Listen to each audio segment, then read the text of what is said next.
So for you guys who may not know, immediately to my left, DJ Rob Swift has been a sort of a pioneer and an advocate for a very important part of our culture, the DJ culture. World-renowned, world-class, world-winning, award-winning DJ and turntablist. I knew him as part of the X-Men back in the days, which is now we call the Executioners. But one of a crew of DJs who really took the art of DJing to another level, and I think has stimulated a whole industry and maybe saved an industry. And Rob was also telling me that he is a newly minted professor at the New School, a professor of DJ. So give it up for that. Thank you very much. This is a class I would not cut if I was back in school. Maybe because he might knock me out, I don't know.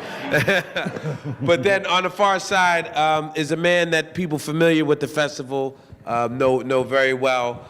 I was thinking about it today as we were thinking about the book and reminiscing on 10 years. The only person that's been around with the festival longer than me and Ebony is Ralph. He's been our host for the past 8 years. This will be his 9th year on stage of being on our big day, the face of what we do. And fans, nerds, historians, filmmakers know that is just one blip on his giant career as the founder of Video Music Box. Literally brought the genre of video to the entire culture. So don't get me going on about Ralph, but join me in welcome Uncle Ralph McDaniels, guys. Thank you. Thank you. Yeah. So, I'm sort of in a nostalgic frame of mind, and I think obviously Ralph came to us many, many years ago when we didn't know what we're doing. I'm still not sure we know what we're doing. Has been a mentor to me personally and to the organization. But really just to maybe start with Rob, who maybe some of you guys know a little bit less about. What was that, 3 years ago we did Salute the DJ? 2010. 2010, so it's before the year. In 2010, we started an event called Salute the DJ because we felt we were not doing enough to do that, to celebrate the art of the DJ. And to other entrepreneurs out there, I just want to say, we again didn't know what it was. We wanted to put this energy out there, and we very quickly turned our attention to Rob, who sort of took it under his wing and did far more work than he ever was asked to do. But Rob, if you can kind of just remind, I don't know where you were in your career. It was sort of Rock Raider had recently passed away, and we dedicated that first Salute to DJ event to Rock Raider. But just give us a little bit of context for, maybe a little bit about your career and where you were at that point when we hooked up in 2010. Totally. Let's do this. First of all, I just want to thank you, Wes, for inviting me down to be a part of this panel. I'm actually crazy nervous to be sitting next to Ralph McDaniels. Like, honestly, I really am, because I grew up watching the show, and I'll get to how he inspired me.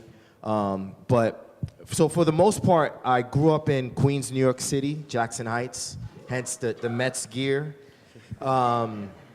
And I'm a son of Colombian-born parents. My mom and dad are from Cali, Colombia. They migrated here to New York City in the late 60s. My dad came first, got established, did the whole American dream thing, worked, saved money, and then brought my mom and my brother over from New York, and I was born in Queens, here in New York City. So I was fortunate enough, Wes, to be the son of a father who was a DJ. He brought his love for salsa, merengue, cumbia, all the Latin rhythms that he grew up listening to in Colombia, over with him to New York City and would DJ parties. So that was my first exposure to what DJing was watching my dad make a room full of people just like this move without saying a word, just by the music that he was playing. And I was also fortunate enough to be the younger brother of a guy that was engulfed in hip hop. And I'm 42, by the way. I was born in 1972. So in the mid 70s to late 70s, hip hop was obviously in its infancy, and the culture was booming. And my brother was engulfed in it, and he used to break dance. He would take me like as a, anywhere that my brother went, I had to go because both my parents worked their asses off. So if my brother was out, I had to, he had to watch over me. So he would take me to like train yards, and I'd watch him and his friend write graffiti. We'd get chased by cops off the train yards, and I'd be like 8, 9 years old. Really being exposed to what hip hop was in its purest form. My brother would use my dad's equipment when we had days off from school and my dad would go off to work. My brother would invite his friends from Corona, Queens, who had, parents that listened to James Brown and Chic and jazz artists like Bob James. And my brother would ask his friends to bring their record collections over to our house because all my dad had was Latin music. Right. And at the time, it was rock records being cut up like by Billy Squier or Aerosmith, or jazz records by Bob James, funk records by James Brown. And my brother would cut these records up and his friends would rap. My dad had all the equipment, microphones, speakers, turntables. I'll be there in the living room just watching hip hop being made in like the rawest form, And when I was 12, I was like, all right, enough spectating. I'm tired of just watching my dad and watching my brother. I want to be a part of this too. So I asked my brother to teach me.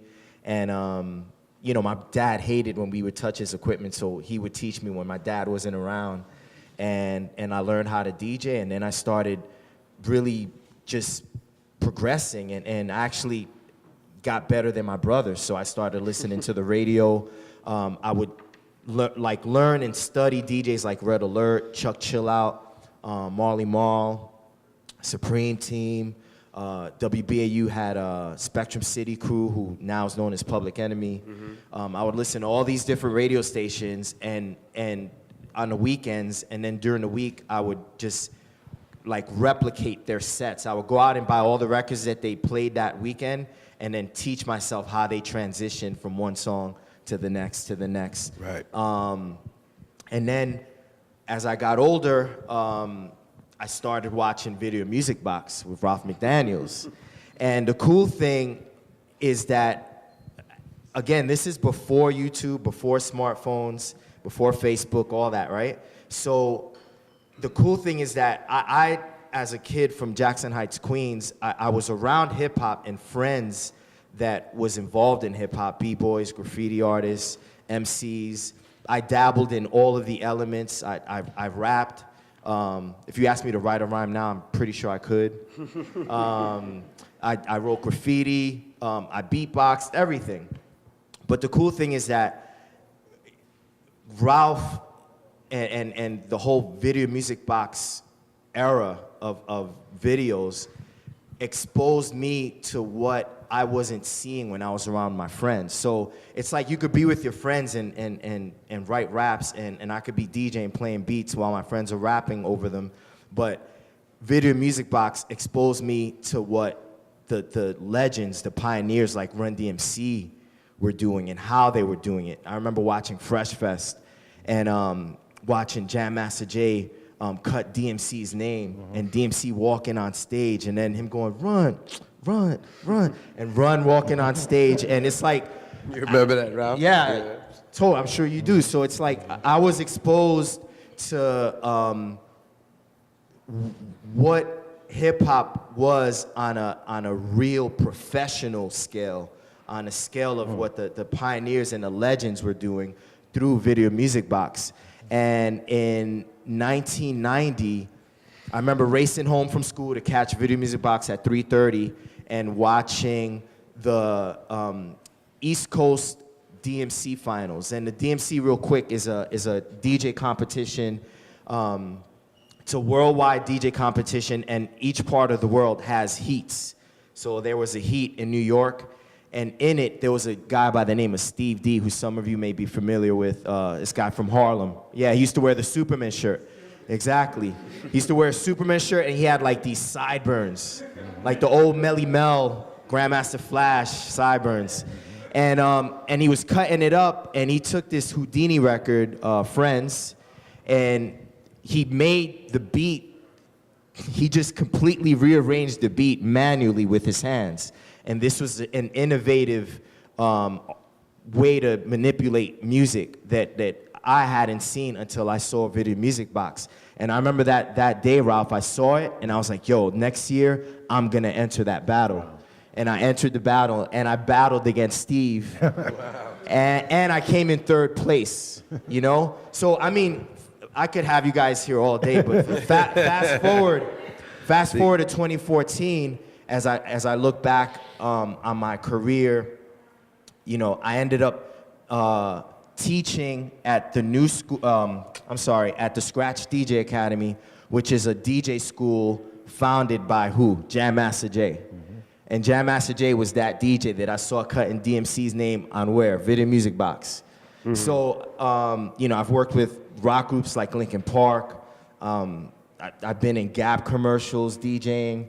And I just look at my career, and it's just a blessing to know that I've been able to just make a mark on this culture that I was such a fan of as a kid and still am. I'm like, again, super nervous to be sitting next to Ralph right now.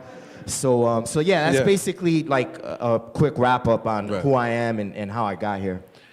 But so, Ralph, I know you hear this all the time. I don't know, hopefully you get of cats our age talking about how you introduce it. But one thing I want to put out there, I would love to hear, I mean, I've heard the story of Video Music Box. I would love to hear the time, but I want to kind of get into, I think a part that people don't realize is the mindset of that you own that property, that you are you're, as an entrepreneur, you really discovered this idea. So maybe you could give us that background. Yeah, well, when I started doing Video Music, I started in 1983, so it's 31 years ago. So it's probably older than half of the room. And I have enough footage to fill up this whole room. You know, I consult for, right now for Revolt, Diddy's channel. You know, so when they do throwbacks, they probably coming from me.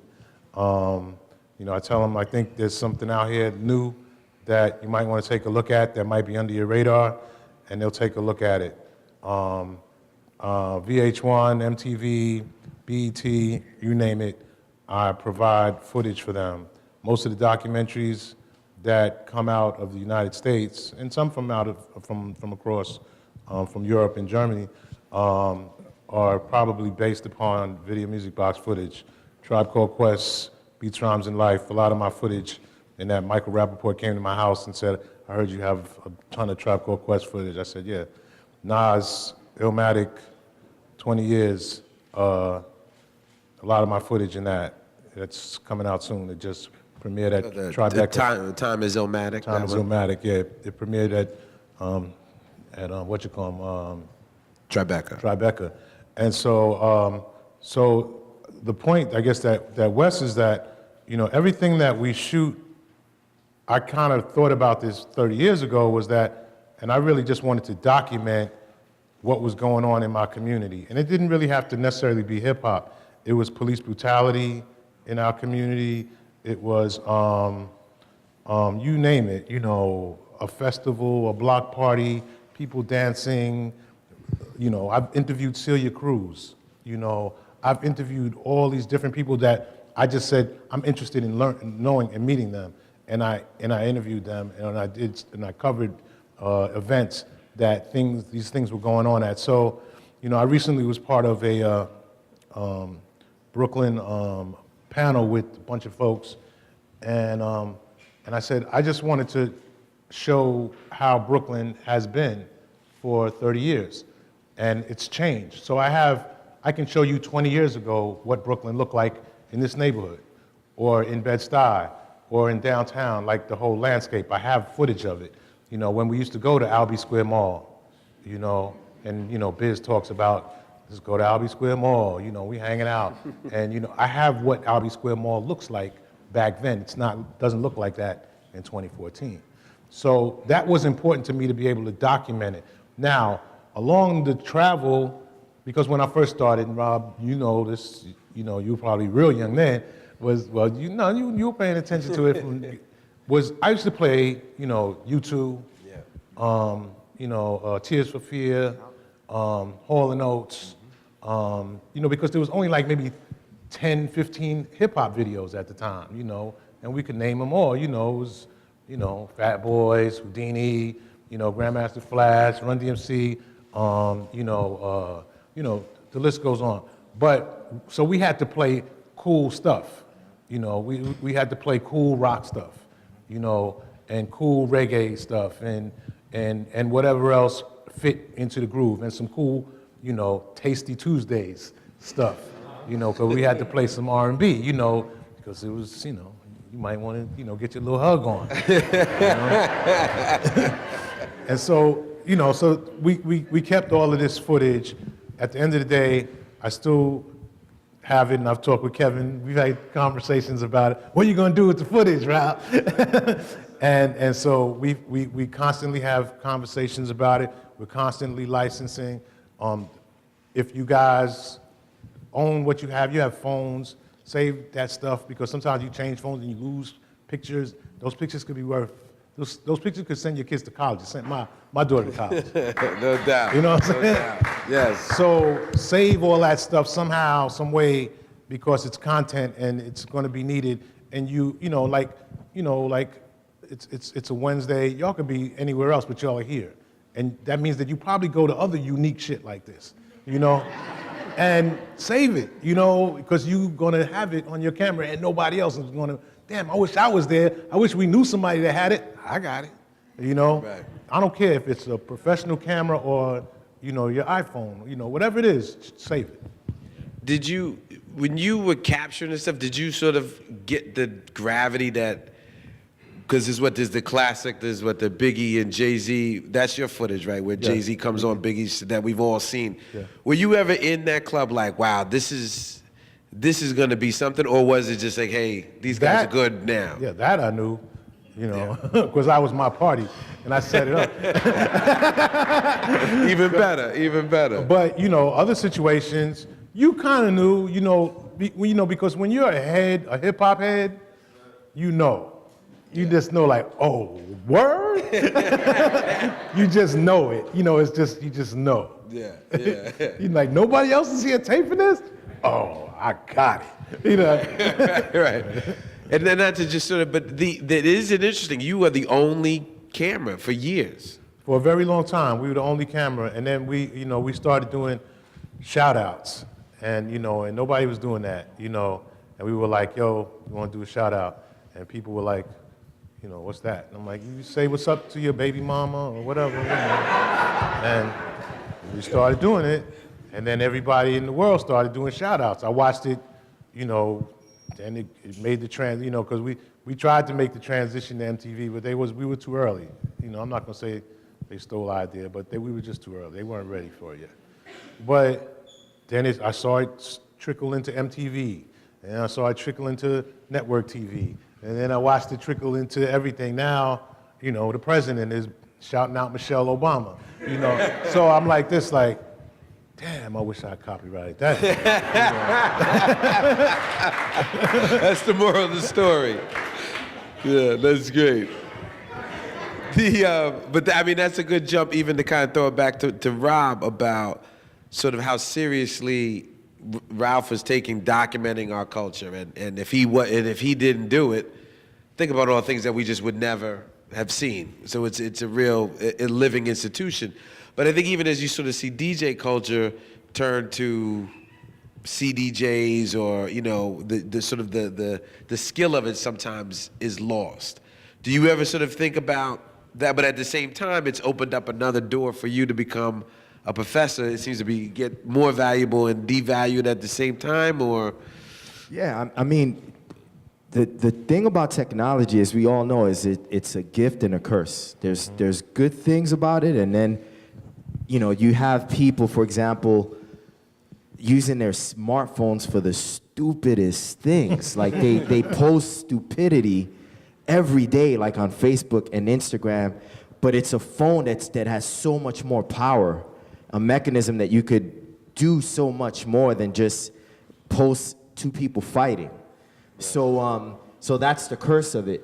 But then I think that it gives me an opportunity to reach those people and expose them to what else they could do with that phone. And in my case, as far as the equipment that we use, turntables, the traditionalists, the purists, to this day, you'll always see me rocking on 2 turntables and a mixer. Now, I figure out ways to incorporate the new technology, and flexibility is important in life in general. You want to be able to adapt to changes, but you don't want to lose yourself. And I think that as far as DJing is concerned, what has happened over the last few years is that now you have people that are being introduced to the art form that rely on that computer to do either half the work or the majority of the work that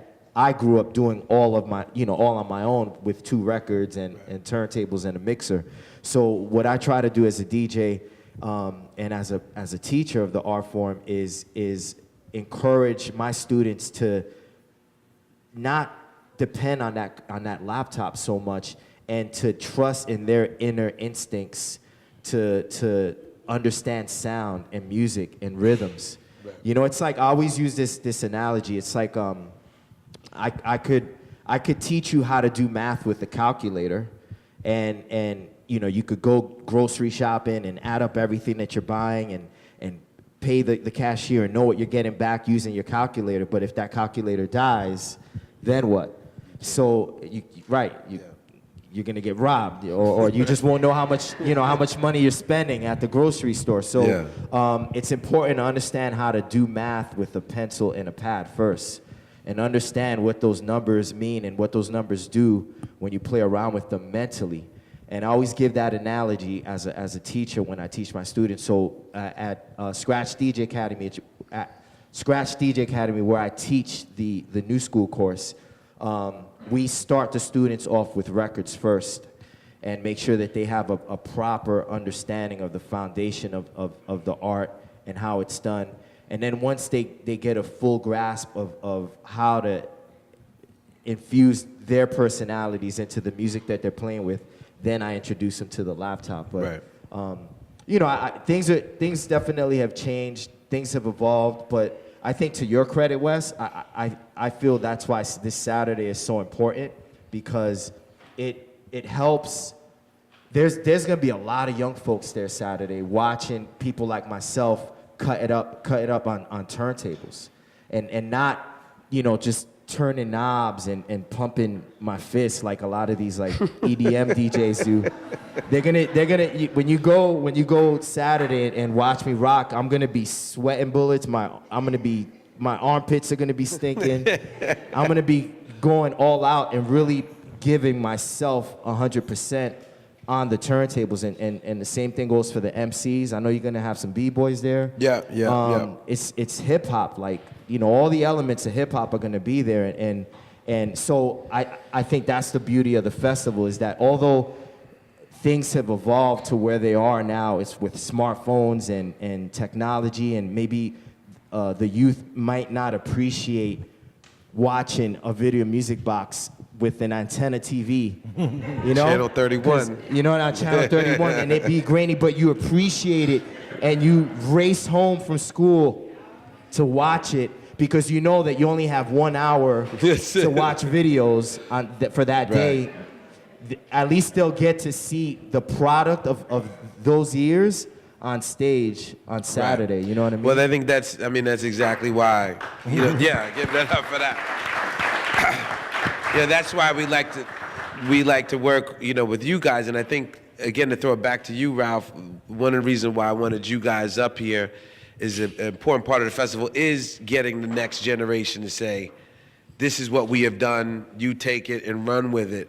And I know there's been times when I've hit the wall and sort of asked you, like, how did you not quit, you know, 10 years ago, 20 years ago? So yeah, what's the secret? I think it's always a passion. You know, when I hear, you know, a young artist, there's many that get me, excited, and I go, okay, that's the essence. He has the essence, and in his sound, or whoever produced it has gotten the elements out, and I get excited about certain artists. If it's Joey Badass, or if it's whoever. Some of these are these younger people that are out here, and then at the same time, and you talked about the old school and the new school, or whatever you want to call it. And when we did our 30-year anniversary, the theme was bridging the gap. And, because there was just such a big difference between what the old school guys liked and what the younger guys liked, and nobody could come together. Old school guys were like, I don't want to hear that new crap, and the youngers were like, you old bag, you old head, and I was like, wait a minute, there's got to be, first of all, y'all are both in the same place right now. The old school guys are not getting radio play like they used to. They're classic dudes. They're trying to get, not recognized, but at least respected. Younger guys are not getting the radio play yet either, and they're trying to get respect. So they have those same two elements about them, at this stage of their life. When you get to Jay-Z in the middle, or not even Jay-Z, you get to Kanye in the middle, and you're rolling. Everything is good. Now you're over 40, but you can still rap, and people still respect you. They, oh yeah, I like him. And then you're under 25, or under 20, and you're still trying to figure out where you're going. So there is something there that they can do together. And I saw it, this year, when ASAP Mob and Method Man did a record together, right. which I thought was a great song. I recognized it immediately, and I'm like, that's it right there. And there was no ego. It was Meth came on and just did his thing. ASAP Mob did their thing, and boom, and everybody went their way. So I want to see more projects like that, and that may be an initiative for what you do, because you do basically the same thing, with this. We got a veteran, Raekwon, on stage, and we got, a Sci-Hi the Prince, so it's happening right here at Brooklyn Hip Hop. Right. I mean, that's what I did, and I remember you telling me that of if you played only what me and Rob liked on Video Music Box, would have been dead years ago, and it's still alive. It's still on, stronger than ever. Yeah, you gotta play. I mean, I may not like everything that I play, but I know there's a 15-year-old kid who can't go to the club, who can't go out, who's home going like Rob. That was me and Rob. He's sitting in his house right now, and he's going to be watching tonight, and Video Music Box is going to come on, and he's going to be like, oh yeah, I like this dude right here. This young dude. This is my thing. I love Kid Ink. I love him. I like that. Right? And I did my job because that's who I'm supposed to reach right now. At the same time, right behind that, I can play, some Pete Rock and CL Smooth. Yeah. And who's this? I never heard these dudes. Yeah. So I did my job. I hit him with something, and that's a DJ trick. That's there's a beat that, we gotta trick you sometimes, and I'm originally a DJ. That's where I came from. So you give him something you like, and then you hit him with really what you really need to be listening to is this right here. Right. That's interesting. Yeah, but your legacy as a DJ. I want to throw a concept out here that I think we all share, that I think has kept us maybe moving is creative destruction. Is that this idea that as soon as that week or that day of video music, that show ran, you got to get rid of it. And you got to get a new one, right? You can't keep doing, you or Rob, you can't do the same routine at DMC every year. As soon as it rocks is as soon as it's dead, and you have to do it again. I feel like we have that different with the festivals. Like, that was great. Now I can never book you again. You know what I mean? And it forces me to find Sci-Hi, to find J Electronica. I mean, I wonder, maybe throw it back to Rob, and both of you guys jump in. Is this something, because hopefully we have producers and creatives in the audience, is this something that you feel is a part of your brand, your skill, your craft? I think for me, I've approached my art form in a way where, for example, like when you go to see Run DMC, you want them to perform Peter Piper. If you go to see LL Cool J, you want them to perform Rock the Bells. As a turntablist, what I try to do when I create my routines, the sets that you see me perform, the stuff that I'll be doing Saturday, is I try to orchestrate my set in a way where it becomes sort of like a song. And it's not just me doing random stuff and just going crazy and there's no rhyme or reason to it. I orchestrate my routines. And for those that, if I'm talking French to you right now, what I do with turntables is I basically take sounds, because I'm musically inclined, but I didn't grow up with parents that could put me in piano class, for example. But my dad had turntables. So what I did was that intuition, that inner thing that made me want to be musical, I applied it to turntables. So what I do is I take other people's music and I rearrange it in real time, manually. So, for example, I could take a Kanye West song, listen to it, and pick out a 4-bar section, maybe 8 seconds, 10 seconds of a song, and connect with it and think, well, Kanye said this, I'm gonna rearrange his words manually and make him say something else. So that when I perform that routine in front of people who know the song, who are familiar with that section of the track, they're like, wow, like he just changed the words manually. And it's almost like watching someone perform magic.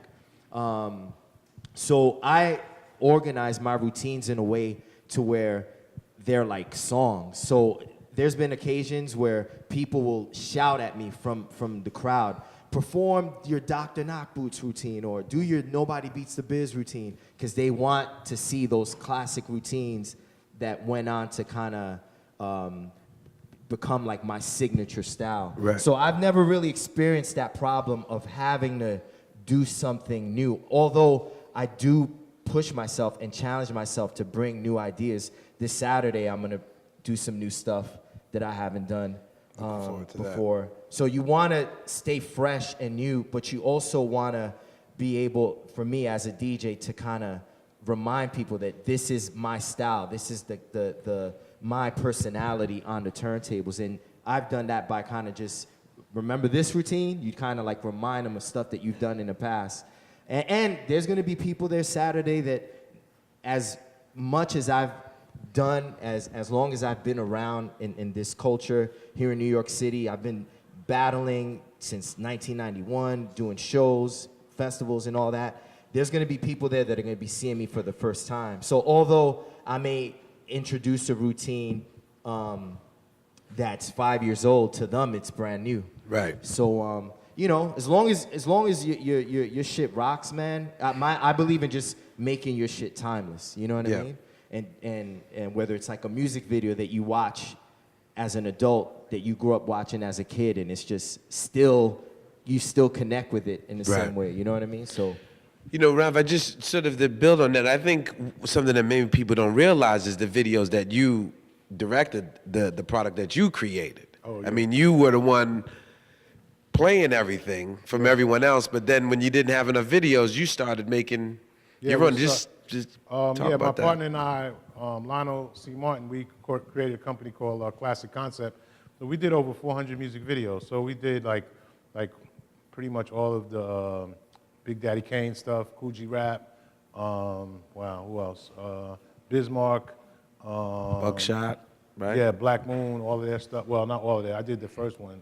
Wu-Tang. Didn't you do I did Pick Your Neck? Cream for Wu-Tang. I did Incarcerated. Well, me and Raekwon worked a lot.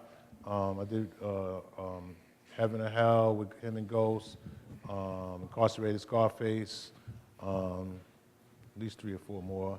Me and RZA did a movie together, which I still have in my house that never came out. Is that right? Tell us about that. What is that?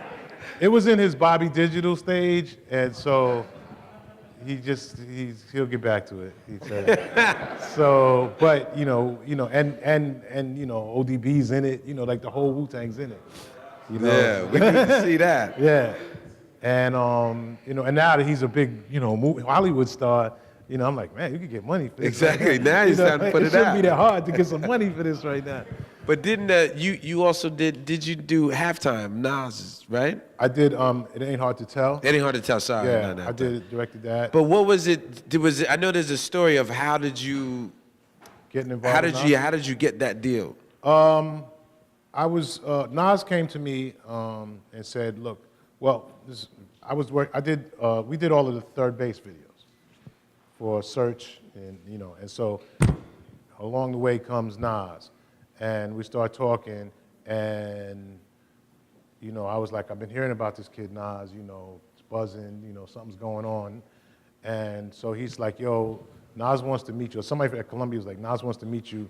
So I was like, all right, cool. So, I had been in clubs where, Queensbridge, these little rugrats came running through there, acting crazy, because that's what it was to me, at the time. Like, who are all these little dudes, man? And why, is this what Queensbridge is all about? I know Marley and them, they don't act like this. This is the 90s, it's a new crew. And it's Nas and them, yeah. And I'm like, these dudes are gonna be a problem, And so, I'm thinking it's a problem to go.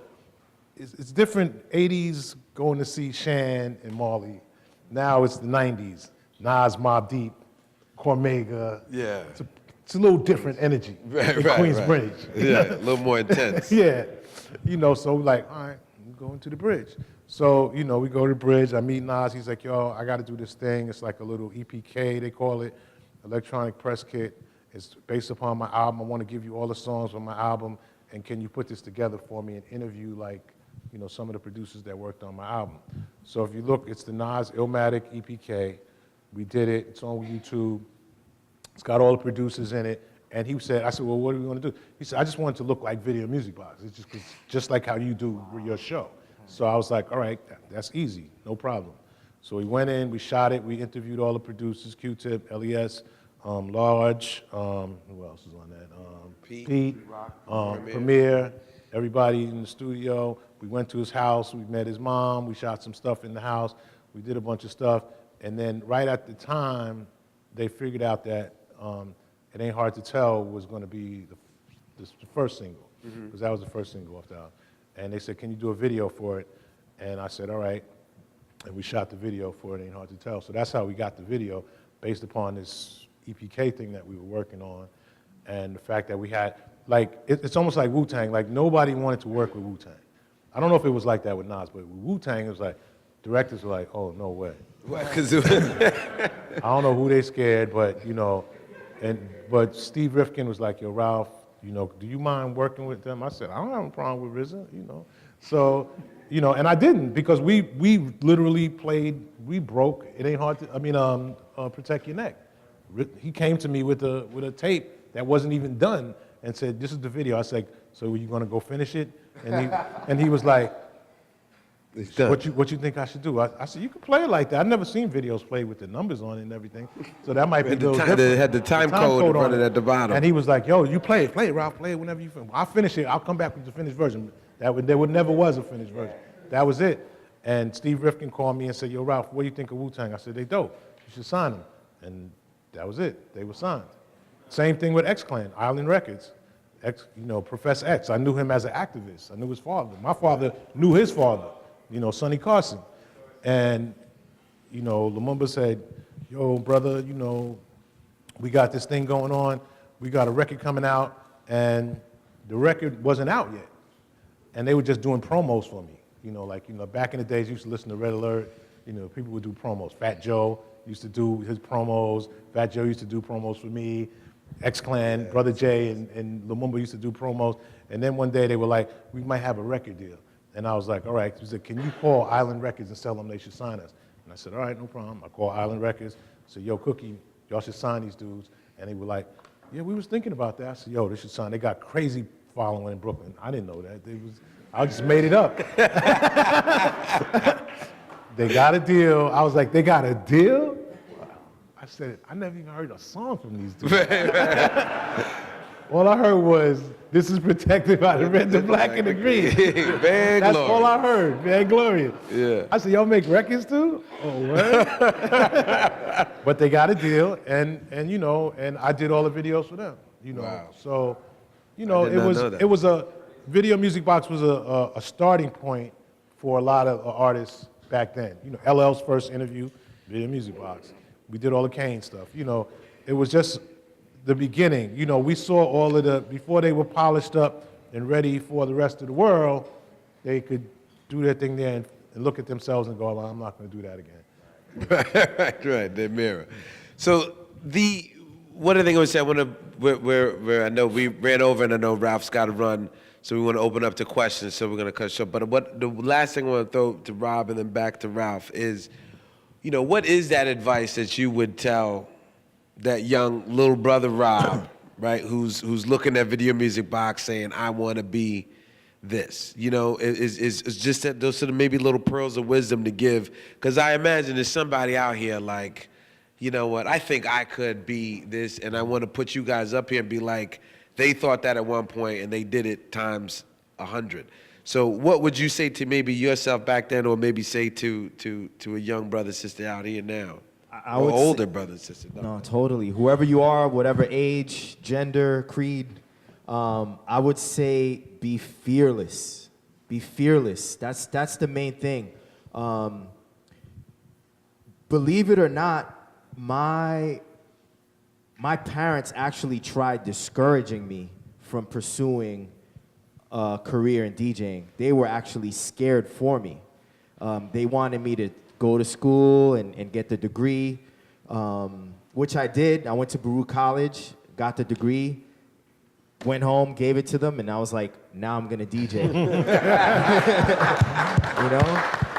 And no, that's literally what I did. Like, I remember the day I graduated from Baruch, the day after I graduated from Baruch, I got a check from Fat Beats Records. I know some of you guys may be familiar with Fat Beats, right? Yeah, give it up for Fat Beats. Yeah. Go but not forgotten. All throughout school, I still pursued my DJing because that's what I loved. So I DJ'd for Akinelli.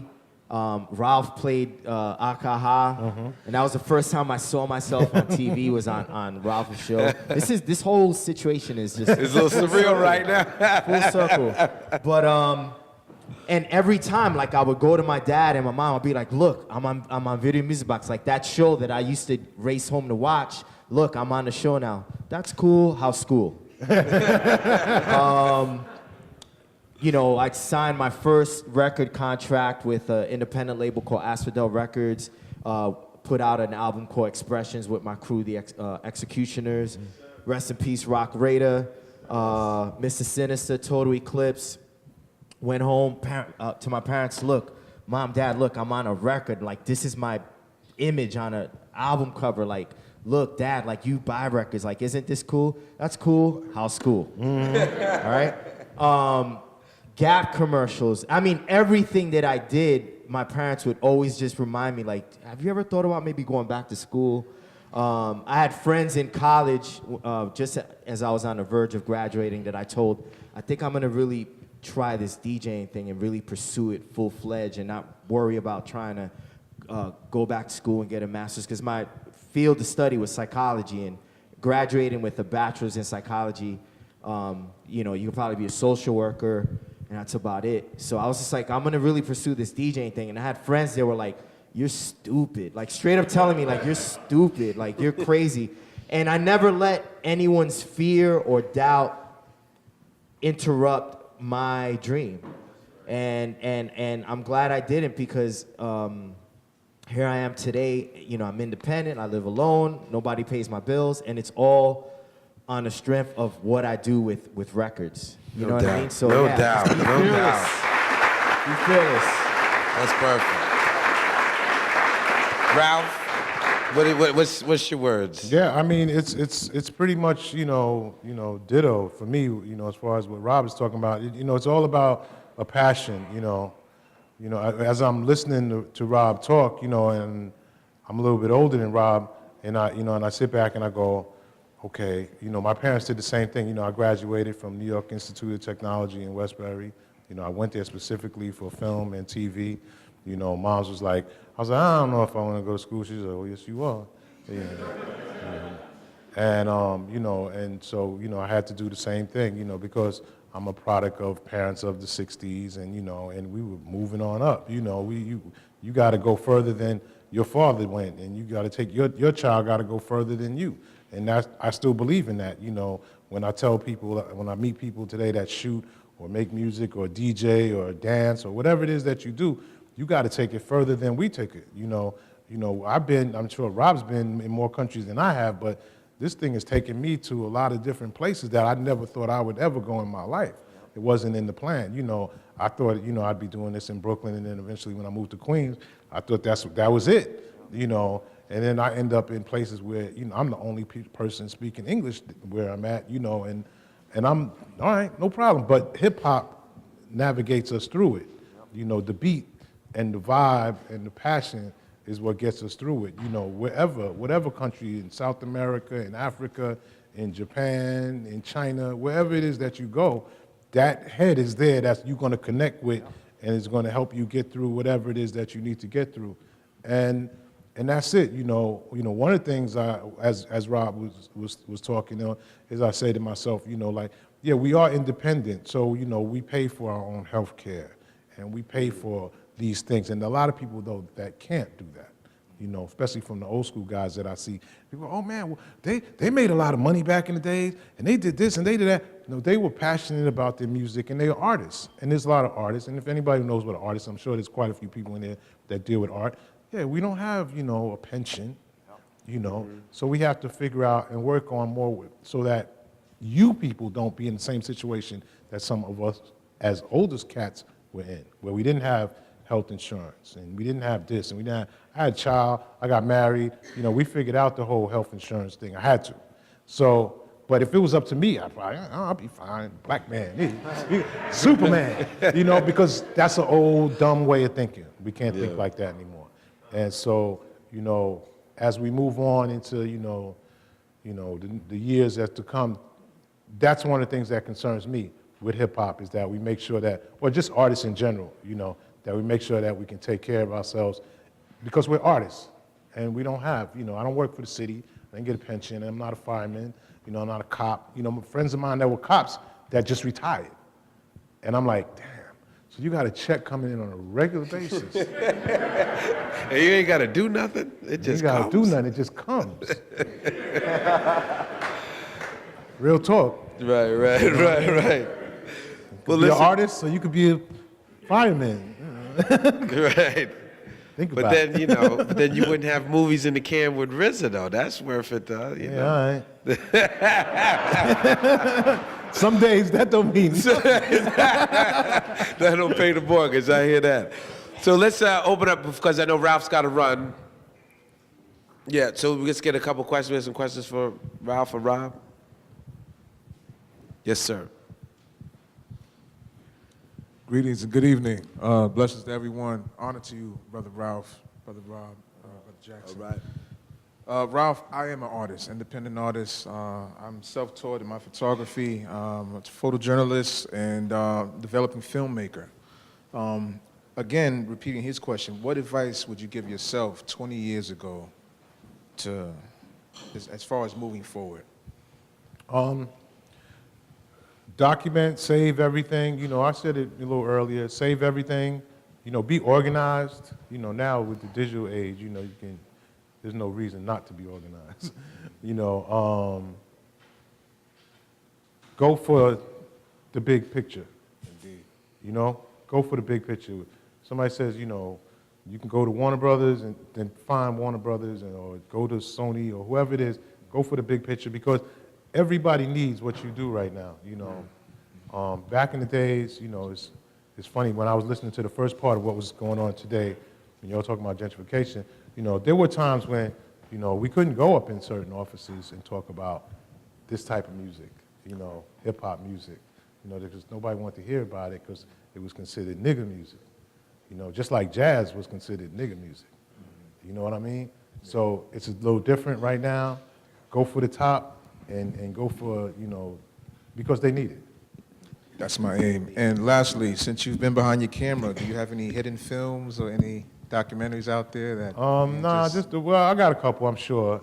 I'm sure there's a few things, a few pieces. Cryptic. Thank you. I think we got one back there.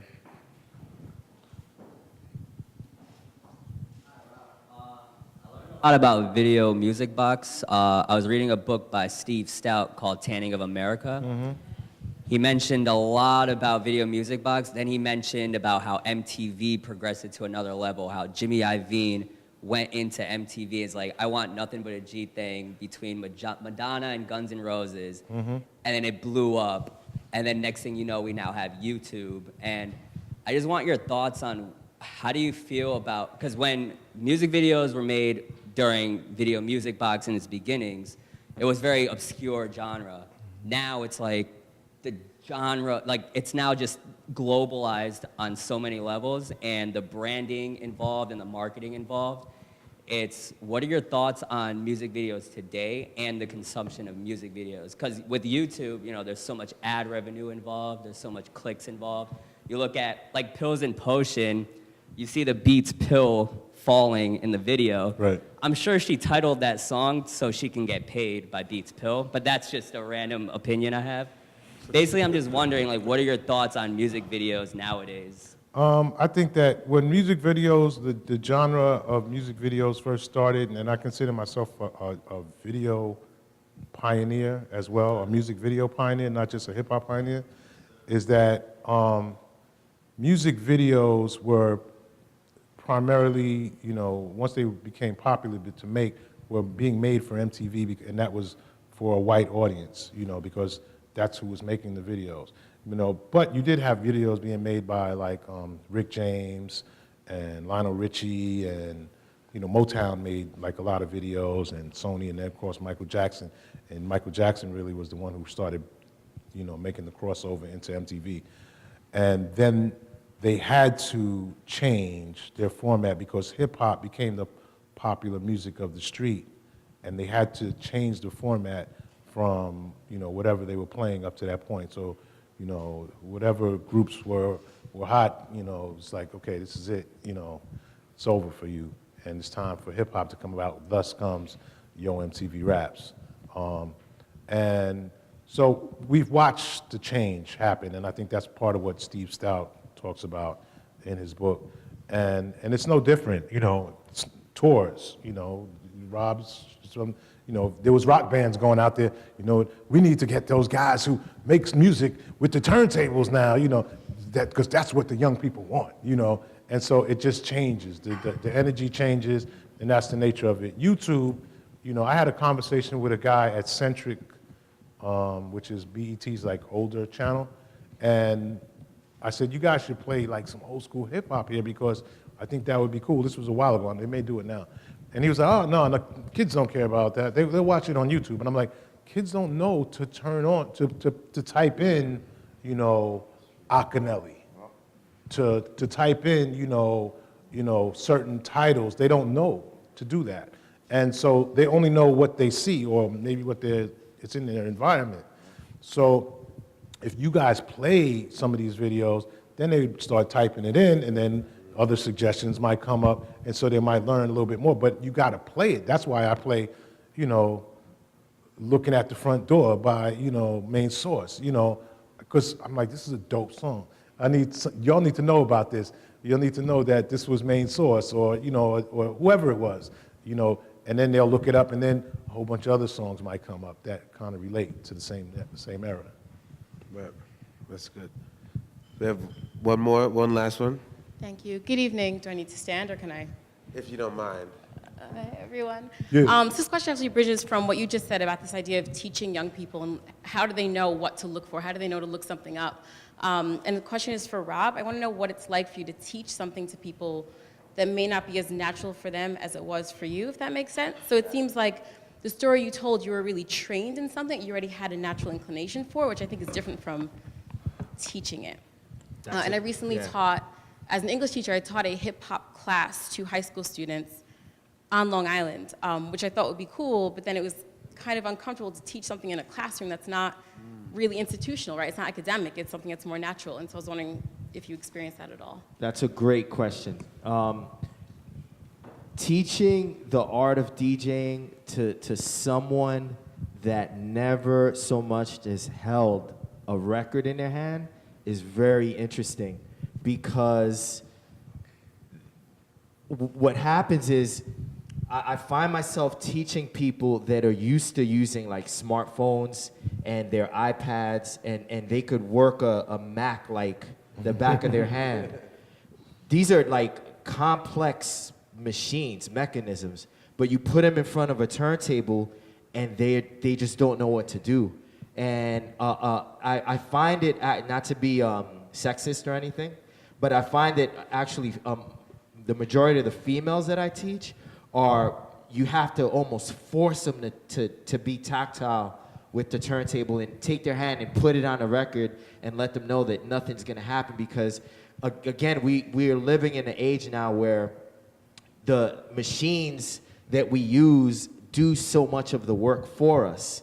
Whereas with turntables, you have to pick up the needle, the stylus, place it on a record, find that groove within the song, the break part. I teach them about all that, and it takes a couple of weeks for them to understand that the machine, the turntable, the mixer is not gonna operate itself, that they have to man the equipment, they have to control and own that space, the two turntables and the mixers. But then what I find very gratifying and fulfilling is seeing, whether it's a female or a young man or whatever, whoever, have that apprehension at first and that awkwardness, and then gradually build up their confidence and be comfortable. And by the end of the semester, they're performing a final that's like a 10-minute mix of songs by themselves, working all the equipment, and I'm sitting at the back of the class watching them.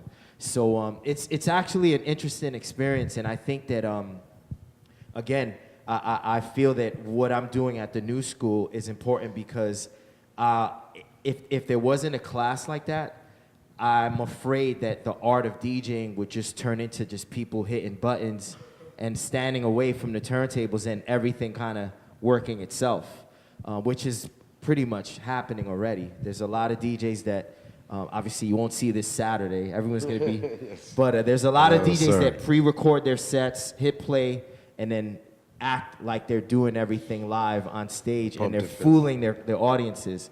Who? So, I could list them. No, we keep it nice. But I'm not gonna. But that's a great question. It is It's really interesting to see someone that never grew up with a turntable in their house. You know, a young 19-year-old, 20-year-old person that never grew up with a turntable have to figure out how to operate this machine. But they always do.